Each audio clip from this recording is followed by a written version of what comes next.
Ja, wir sind am Stand von Vantura. Ja, ein neuer Vantura hat die Welt jetzt zu Gesicht, nämlich der VT630L. Er ist ein bisschen länger und die 30 Zentimeter, die haben es aber in sich. Wenn man so denkt, naja, das ist so ein DIN A4-Blatt lang. Aber man hat die Möglichkeit, ganz andere Grundrisse zu machen. Und wir haben Spezialisten hier von Vantura, die uns das Fahrzeug mal komplett zeigen werden, wie es funktioniert, was es alles kann. Hier ist Dimitri. Grüß dich, Dimitri. Hallo Sven, hey, grüß dich. Ja, und hier aus dem Radio, frisch eingetroffen. Ja, ich grüße dich, Patricia. Du kommst aus Rheinland-Pfalz? Ja, Genau. Thema Camping, ganz neu für dich, oder? auf jeden Fall. So, und du wirst einiges testen. Wie liegt man da drin? Deine Körpergröße bitte nochmal. 1,67. 1,67, dass die Leute auch mal sehen können, wie passt man da drauf. Also das geht ja auch vielen Leuten, wie schlafe ich da am besten, wenn ich 1,85 Meter groß bin. Dann haben wir sie mal so ein bisschen als Streichholzschachtel mitbraucht, dass man mal sieht, wie lang ist das Bett zum Beispiel. Ja, genau. Also ich denke, wir sind eigentlich das perfekte Paar, sage ich jetzt mal. Warte, um das zu testen. ich zeige euch beide mal. Ich bin ja 1,83. Du bist 1,83 Meter. Genau, richtig. Und Ja. ich denke mal, das ist so die durchschnittliche Größe, sage ich jetzt mal, von den Herren. Und sie vertreten halt dann tatsächlich die Mädels. Hier sind wir bei den 630. Das ist eigentlich das Fahrzeug, wo keine Kompromisse gemacht werden, sowohl im Sitzbereich als auch im Schlafbereich. Da haben wir eigentlich, Ja, was ganz, ganz Tolles ist ein Hubbett, was ich rauf und runter ziehen kann. Das heißt also, wenn ich zum Beispiel teure Fahrräder transportieren möchte, die kommen auch schon mal gern abhanden, muss man dazu sagen. Wenn hier eine schöne Fox-Federgabel drauf ist oder ein Dämpfer und so weiter, das sehen die Leute und die kann man einfach ins Auto stellen. tatsächlich. Es gibt eigentlich schon die Möglichkeit auch, das ohne Hubbett zu machen, weil wir eben die Launch-Funktion haben. Das würde auch hier funktionieren. Wir haben extrem viel Platz. Das ist natürlich die 30 cm, die sich nach hinten dann bemerkbar macht. Und genau, wichtig ist bei den Hubbett, ist optional, ist in jedem Grundriss haben. Und das ist natürlich so eine Sache, wo für Sportler extrem wichtig ist. Aber auch für Leute mit Hunden, also eine Hundebox könnte man da perfekt installieren. Oder das eben dann halt als Vierschläfer. Man könnte theoretisch hier unten eine Matratze reinlegen und es können noch mehr Leute schlafen. Theoretisch. Das könnte man theoretisch machen. Wir bieten natürlich auch das Festbett mit an. Das sind 2 Lattenrosten, die nochmal zusätzlich kommen, mit die Matratzen natürlich drauf. Oh, dann ginge beides. Und das könnte man einbauen. Das ist eigentlich auch mit einem Handgriff wieder rausnehmbar. Sprich, Übereinander quasi. Genau. Ja. Ich sag das mal gerade, das Festbett ist, glaube ich, da vorne drin. So, und das wäre dann unten und das andere wäre oben. Genau, könnte man so sagen. Die Radkasten, die gehen etwa weiter runter. Das würde bis hier kommen. Sprich, das Festbett. Etwas tiefer. Das Festbett wäre etwa tiefer und das Hubbett würde dann drüber kommen. Ist natürlich bleibt ein Kastenwagen, aber das ist tatsächlich extrem gut für junge Familie, für ältere Leute, die mal die Enkelkinder mitnehmen, aber nicht immer. Und dementsprechend kann man das Festbett auch mit einem Handgriff wieder rausnehmen, zu Hause stehen lassen und einbauen, wenn man es braucht. So, jetzt war meine Frage, ist das jetzt in der Position, wie es jetzt im Moment installiert ist, kann man es jetzt benutzen? Ja. Das heißt, ich kann da drin schlafen? Genau, das Hubbett ist stufenlos, ist belastbar es hört sich vielleicht fast bis 700 Kilo. Bis 700 Kilo. Sagen, ja. Der Vorteil ist, ich könnte auch was drauflegen, transportieren, das geht so schnell nicht kaputt. Genau das. So, ist das jetzt ganz weit oben im Moment? Jetzt ist es fast ganz oben. Ja, wenn du mal kurz mal zeigst, das heißt, ich ziehe da und drück's einfach auf und runter. Das war's. Ja, genau. Das funktioniert auch in beide Richtungen. Sowohl von innen als von außen kann man es quasi bedienen. Ist stufenlos und genau. Die Patricia, die muss ich jetzt mal oben reinlegen, von der anderen Seite am besten. Okay. Denn ich würde gerne mal wissen, wenn es jetzt ganz oben ist, wie das Raumgefühl ist. Das wäre Genau. ja dann praktisch die Konfiguration, auch wenn das Festbett drin wäre, oder? Ganz oben, theoretisch, dass man unten Dann noch würde man da Platz ganz hat. oben sein, genau. Ich weiß nicht, weil wir jetzt auf die Messe sind, ob da der Leiter auch schon, der liegt sehr wahrscheinlich im Backoffice. War es nicht so schlimm. Aber ich denke mal, die Trittstufe ist ja sowieso auch dort. Sie kommt da hoch. Geht's oder ist das sehr, sehr eng da oben? Also hier oben ist es nicht eng, nein. Der Flur ist ein bisschen, also zum Hochkommen ein bisschen, ja, ich sag jetzt mal, man braucht ein bisschen Schwung. Es gibt dazu eine Leiter, muss man dazu sagen. Die ist im Moment nicht da. Ah ja, gut, ja, dann geht das natürlich einfach. So, die Matratzen, ist das jetzt zu weich, zu hart oder ist es okay für dich? Also ich mag es eher relativ weich, aber ich finde, das ist eigentlich so ein, ja, es ist nicht zu hart, es ist aber auch nicht zu weich. Also ich könnte hier, glaube ich, super schlafen. Ja. Das ist auch die Matratze, die serienmäßig in die Fahrzeuge schon mitkommt. Das andere Bett, wo wir eben drin lagen, das ist dann so ein Kaltschaum mit nochmal einer extra Gelauflage. Die ist dann auch ein bisschen weicher. Die ist dann für die Optional Leute quasi. Optional, genau, dazu zu Es gibt bekommen. ja auch die Möglichkeit, so einen Topper einfach reinzulegen. Das geht auch, kriegt ja. man im Zubehör natürlich auch, ja. Super. Ja, die Fenster, da sind wir schon mal drauf eingegangen. Wichtig ist euer, ich sag mal, Isolierungskonzept. Ja. Das sind keine Kastenwagen, wo man einfach irgendwas, eine Wand innen jetzt draufgeschmissen hat, sondern genau. ihr habt euch viel Gedanken gemacht. Da legen wir tatsächlich auch ganz viel Wert drauf. Wir haben die Isolation, die in den Fahrzeugen verbaut ist, die 16 mm Polyethylen. 16 mm. Genau, ist in den Hecktüre und in den Wänden eigentlich komplett im Fahrzeug. Es gibt immer Stelle, wie zum Beispiel auch da an den Gasflasche, da braucht man halt die Notlüftung.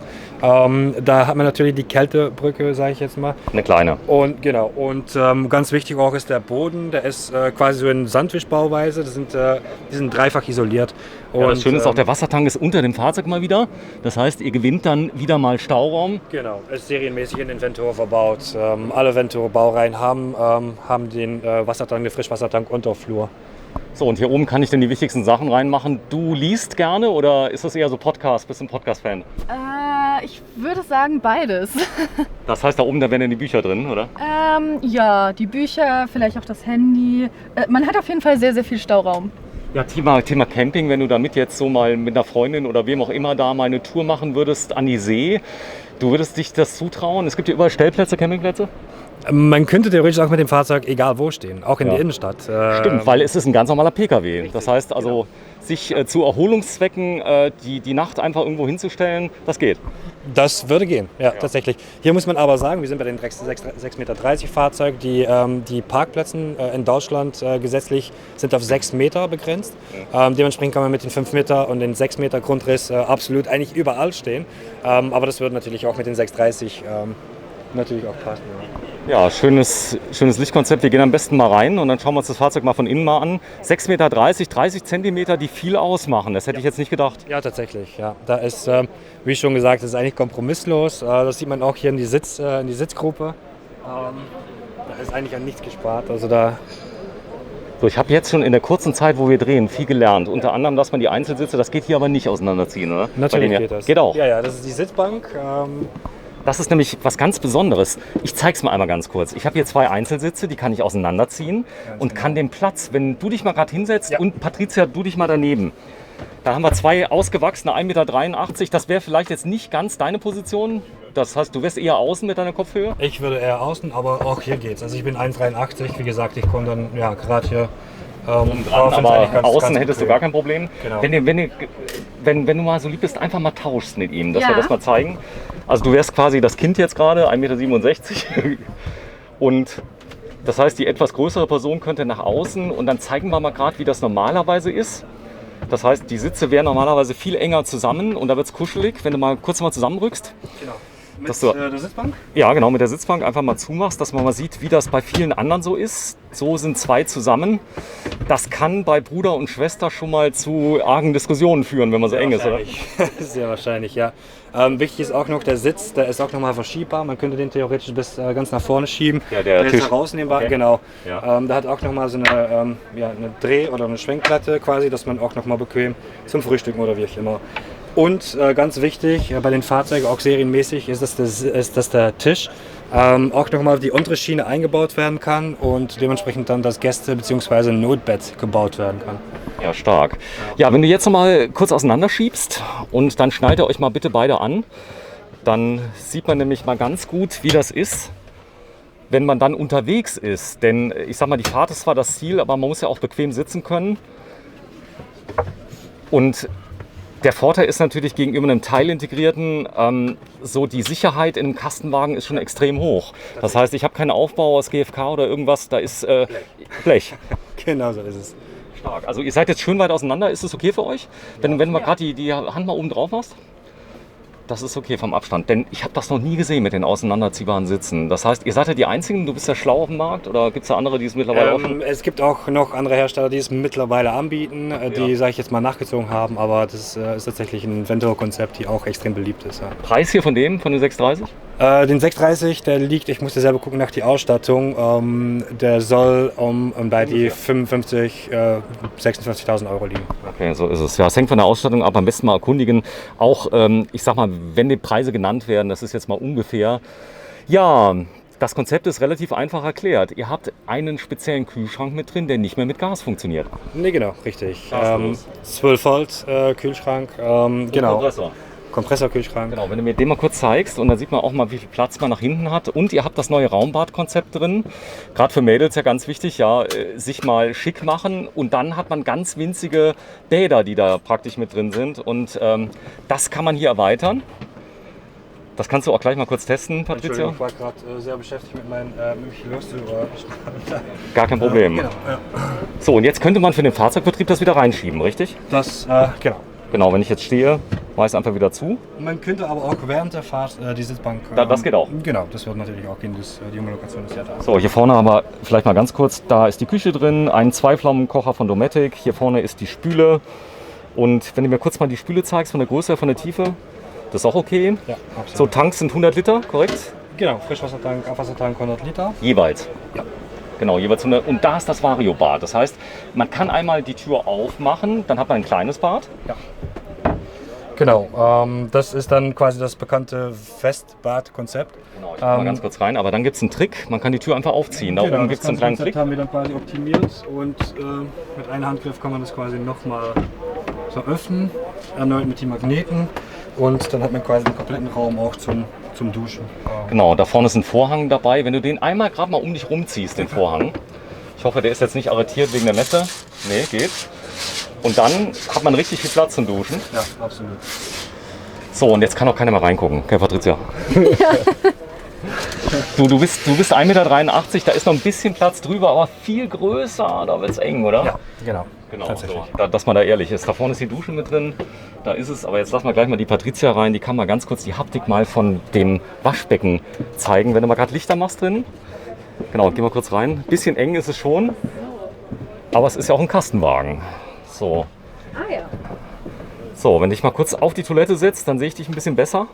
Die ist auch zu. Man hat auch wirklich hier einen super großen Spiegel, was natürlich bei Frauen sehr wichtig ist. Man hat auch hier so einen Stauraum bestimmt. Ja. Drücken. Okay. Mach mal. Ah ja. Der Anfängercamper. Ah ja. Ich bin noch am Experimentieren. Ja, da kann man auf jeden Fall sehr viel reinstellen, wie Zahnpasta, Zahnbürste oder Schminke. Ja, genau. Wobei du hast wahrscheinlich einen Schminkbeutel, den du dann hier wahrscheinlich mitnehmen würdest, oder? Ja, ich würde den wahrscheinlich da oben reinstellen. Okay. So, das Licht ist hell genug für dich? Ja, auf jeden Fall. Also ich könnte mich hier gut schminken. Kannst dich gut schminken. So, unten ist die Dusche da mit drin. Die Dusche kann man aber auch verwenden, wenn die Tür zu ist. Das heißt, im geschlossenen Zustand wird es auch gehen. Genau. So. Das ist halt eben das Konzept auch, was wir früher quasi in 2 Varianten angeboten haben. Sowohl das Festbad als optional dann das Raumbad. Haben wir jetzt serienmäßig das Variobad eingebaut. Und das könnte man theoretisch in beide Varianten auch bedienen. Ja. Genau, wenn du mal kurz rauskommst, Patricia, dann halte ich mal rein mit der Kamera, dass die Leute das mal sehen können. Setz dich mal da vorne hin. Und ja, jetzt habe ich den Platz. Es ist so ein bisschen wie im Flugzeug, die Atmosphäre, oder? Ja. Ziemlich cool. Ja. Chemietoilette, für jemand, der das noch nicht hat. Es gibt verschiedene Toilettensysteme. Ihr habt eine Chemietoilette eingebaut. Gibt es die Möglichkeit, eine Trenntoilette nachzurüsten später? Es gibt ja, eigentlich ist alles möglich. Wir bieten das als Hersteller natürlich so an, wie es ist.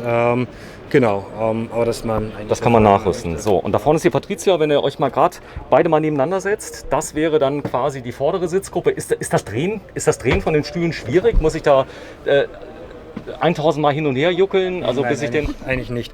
Also es gibt, man könnte die theoretisch, ich kann es auch mal zeigen, das einmal komplett umdrehen und dann arretiert sich das. Das war's. Und das war's dann auch schon. Ja. Und genau, jetzt nochmal zurück, das geht genauso leicht. Vielleicht einmal vor und zurück dann. Also man muss schon sagen, hier natürlich muss er fest sein zum Fahren, dass man nicht mehr drehen kann und dann zum Drehen hat man hier den. So, und das Drehen geht schnell, das heißt, ich kann dann mal frühstücken, kann das Ganze machen und dann habe ich natürlich hier oben noch Staufächer. Das zeige ich mal ganz kurz. Hier oben ist die Truma Dieselheizung mit drin, das heißt, ihr heizt hier auch mit Diesel? Dieselheizung. Dieselheizung mit drin. Ausschließlich Dieselheizung. Ja, genau. Das ist sehr interessant, man braucht nur eine ganz kleine Gasflasche.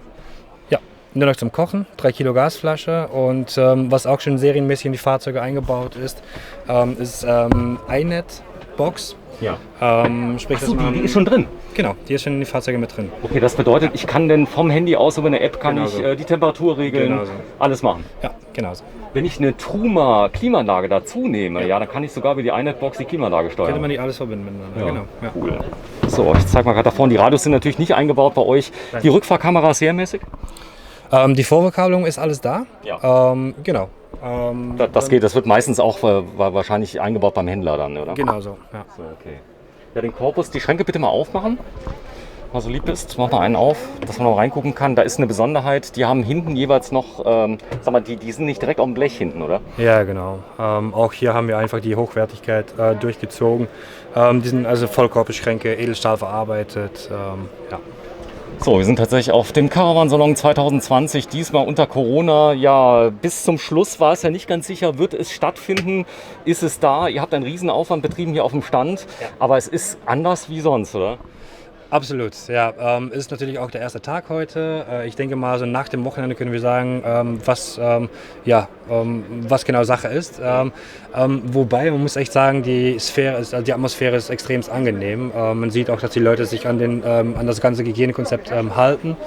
Und es ist einfach viel Platz. So, ich mache mal kurz zu. Dann zeige ich mal gerade, das wäre dann die Schlafmöglichkeit, die man direkt durchgehen kann. Und hier unten wären dann die Kinder drin oder der Hund. Hier ist jetzt das Fahrrad drin. Also Stockbetten quasi in einem Kastenwagen, so kann man sagen. Genau, so kann man es, ja. Cool, ja, dann gehen wir mal raus, machen wir die Abmoderation. Hier vorne sind die Lichtschalter. Guckt euch auch die anderen Videos an. Wir haben jeweils Details in anderen Videos nochmal etwas detaillierter erklärt. Fliegenschutzgitter, wenn du mal zumachst, dass man das mal sieht. Das ist integriert in der Tür. Denn der Vorteil ist dann, Patricia, man kann es komplett offen lassen und trotzdem kommen die Plagegeister nicht rein. Übrigens in Finnland 1,5 Zentimeter groß. Wurde mir erst vor kurzem berichtet. Oh. Wirklich. Und ganz, ganz viele. Sehr schön. Ja, Dimitri, Ventura, sag mir noch mal ein, zwei Takte zu der Firma Ventura. Wo werden die Fahrzeuge gebaut? Die Fahrzeuge werden in Ungarn gebaut. Wir haben unsere Kapazität im Knaus-Werk. Sprich, die Fahrzeuge werden bei Knaus gebaut. Ventura ist ein eigenständiges Büro in Koblenz. Gehört die Eurocaravaning. Die Eurocaravaning ist entstanden aus die Intercaravaning. Die Intercaravaning ist Europas größte Fachhandelskette im Caravan-Bereich. Und genau, so ist dann der Venturo vor mittlerweile 6 Jahren geboren. So, Thema Automatik, das ist immer mehr und mehr im Kommen. Fiat Ducato war bisher nicht möglich, Automatik zu machen. Geht jetzt. Es gibt eine 9-Gang-Wandler-Automatik von ZF, die bestellbar ist und das mir erzählt, die ist sehr beliebt. Ja, die ist extrem beliebt. Eine 9-Gang-Vollautomatik gibt es seit einem Jahr mittlerweile. Die Nachfrage ist extremst hoch. Ja, das Kastenwagensegment, dem widmen wir heute ganz besonders viel Zeit. 6,30 Meter lang, vielleicht ein bisschen zu lang für den IKEA-Parkplatz, aber man findet immer einen Parkplatz, denn die Infrastruktur für Wohnmobile, die steigt und steigt und steigt. Es gibt überall Stellplätze mittlerweile. Ja, das stimmt. Wobei man muss auch sagen, dass mittlerweile, und ich denke mal, das ist echt ein Thema, was vor den Kastenwagen spricht, die Campingplätze sind mittlerweile wirklich echt voll. Da ist Bedarf mittlerweile, weil und mit den Kastenwagen kann man einfach autark stehen, kann man auch mal spontan einfach mal einen Tag vorher entscheiden, wir nehmen mal unser Kastenwagen, packen ein paar Klamotten, Handtücher ein und fahren dann irgendwo hin. Man kann ja auch egal wo autark stehen oder eben auf dem Campingplatz, das ist ja alles möglich. So, ihr habt das nochmal kurz erwähnt, das sind so die, ich sag mal, die neuen Highlights, die drin sind. Truma Zentralheizung auf Dieselbasis, die stinkt nicht? Nee, absolut gar nicht. Sie ist sehr leise? Ist es auch, ja. Ja, ich kenne die nur aus Russland, habe ich eine Dieselheizung, die hat so ein kleines Relais, die klackt immer, ja, die ist sehr, sehr beliebt, da kann man auch ein neues Relais kaufen, aber du sagst, die ist leise. Nee, die ist es tatsächlich auch. Also ich hatte ja schon erwähnt, ich wohne selber aktuell in Kastenwagen, in Ventura auch. Mir ist da gar nichts, was mir überhaupt stört. Man kann sich auch verschiedene Videos anschauen, wo dann mit dem Messgerät dann auch nochmal die Lautstärke oder die Abgaswerten dann gemessen werden. Und das ist nicht so, wie die meisten sich das dann vorstellen, wie beim LKW, die auf dem Rastplatz steht und extrem laut ist. Nein, das ist... Es geht noch kürzer, wir werden gleich mal den VT 540D vorstellen, der ist ein bisschen kürzer und es geht noch kürzer, denn ihr habt einen Vito dort hinten stehen, richtig? Ja, genau, das ist die komplett neue Baureihe, den Mercedes bzw. Vento Urban haben wir ihn genannt. Der Urban. Der Urban, genau. Der ist ja auch tatsächlich, das ist ein Alltagsfahrzeug, kann man schon so stehen lassen. Da haben wir uns ein paar Highlights eigentlich ausgedacht oder ein Konzept überlegt, wie man das Fahrzeug tatsächlich mit dem Alltag und auch mit Camping verbinden kann. Da ist natürlich bin ich auf die herausnehmbare Küche aus. Die ist echt... Auch das Fahrzeug werden wir zeigen gleich mal. Ja, vielen Dank erstmal, Dimitri, hast du gut gemacht. Ist das jetzt das erste Mal, dass du vor der Kamera stehst in der Art? Ja, vielleicht das zweite Mal. Ich muss ganz ehrlich sagen, auch mit Mund-Nasenschutz. Was Neues. Sehr neu und genau, aber ich freue mich trotzdem. Alles klar, Dankeschön. Vielen Dank, ja, auf dem Stand von Ventura auf dem Caravan Salon 2020. Und jetzt kommt er, ja, der VT 540D, klein, aber fein und sehr kurz. Bis gleich, bleibt dran.